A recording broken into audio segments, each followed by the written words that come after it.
તો નહીં વાટલાના સાસર ભાઈને દોયલા હોવા એકદી કોઈ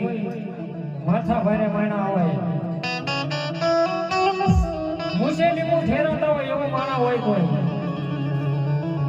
અને કદાચ જણ આવડવા ભોય એમ કહી દે કે આવડા છોકરી મારી પાસે સાસર લઈ લો પણ જ્યાં સુધી મારી ભાજલાની ગેલનો વધાવો ન છૂટે ને ત્યાં સુધી છોકરી મારી પાસે સાસર ન લેવાય હો બાપ જો મારી જેવો એ કોઈ ભોય એટલો પાવર વાળો હોય એમ કે આ છોકરી મારી પાસે સાસર લઈ લો